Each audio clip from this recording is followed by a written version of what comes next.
Oleh karena terdakwa dinyatakan bersalah, maka kepada terdakwa dibebani untuk membayar biaya perkara. Memperhatikan pasal 48, junto pasal 32 ayat 1 Undang-Undang Nomor 19 Tahun 2016 tentang perubahan atas Undang-Undang Nomor 11 Tahun 2008 tentang informasi dan transaksi elektronik, junto pasal 55 ayat 1 ke 1 KUHP dan Undang-Undang Nomor 8 Tahun 1981 tentang Kitab Undang-Undang Hukum Acara Pidana serta peraturan perundangan lainnya yang bersangkutan, mengadili menyatakan terdakwa Hendra Kurniawan SIK tidak terbukti secara sah dan meyakinkan bersalah melakukan tindak pidana dalam dakwaan pertama primer. Membebaskan terdakwa Hendra Kurniawan SIK oleh karena itu dari dakwaan pertama primer tersebut, menyatakan terdakwa Hendra Kurniawan SIK terbukti secara sah dan meyakinkan bersalah melakukan tindak pidana dengan sengaja dan tanpa hak dengan cara apapun memindahkan suatu informasi milik publik yang dilakukan secara bersama-sama. Menjatuhkan pidana kepada terdakwa Hendra Kurniawan SIK oleh karena itu dengan pidana penjara selama 3 tahun dan pidana denda sebesar 20 juta rupiah dengan ketentuan bila pidana denda tersebut tidak dibayar maka harus diganti dengan pidana kurungan selama 3 bulan. Menetapkan masa penangkapan dan penahanan yang telah dijalani terdakwa dikurangkan seluruhnya dari pidana yang dijatuhkan tersebut, menetapkan terdakwa tetap berada dalam tahanan, menetapkan barang bukti yang seluruhnya dari penuntut umum sebanyak 67 item tetap terlampir dalam berkas perkara dan barang bukti dari penasihat hukum terdakwa yang seluruhnya ada 21 item tetap terlampir dalam berkas perkara.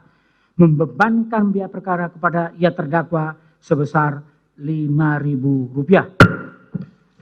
Demikian diputus dalam sidang permusyawaratan majelis hakim Pengadilan Negeri Jakarta Selatan pada hari Kamis tanggal 16 Februari 2023 oleh Ahmad Suhail sarjana hukum sebagai hakim ketua, Juyamto sarjana hukum, magister hukum, dan Hendra Yulistiawan sarjana hukum, magister hukum masing-masing sebagai hakim anggota.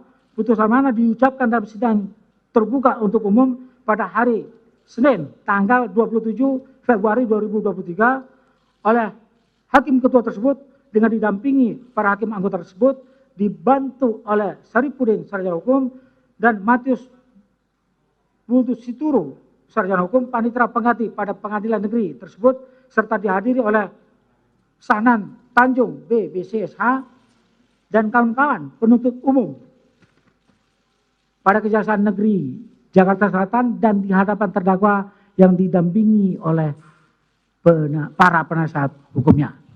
Begitu ya. Sudah kami bacakan putusan ini sebagaimana yang sudah saudara dengar. Terhadap putusan ini ada hak saudara untuk terima atau tidak terima kemudian menyatakan banding atau berpikir terlebih dahulu selama 7 hari untuk menentukan sikap. Sikap saudara?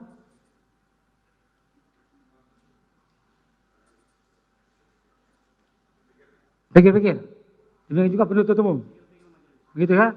Dengan dibacakannya putusan ini maka perkara ini berakhir karena diputus, sidang selesai dan dinyatakan ditutup.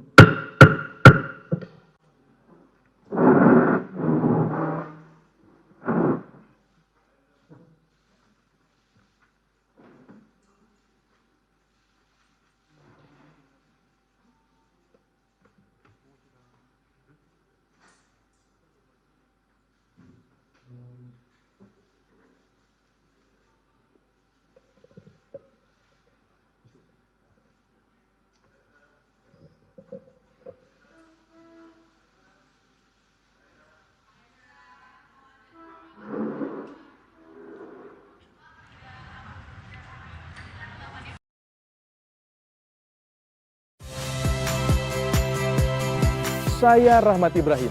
Saksikan program-program Kompas TV melalui siaran digital, pay TV, dan media streaming lainnya. Kompas TV, independen, terpercaya.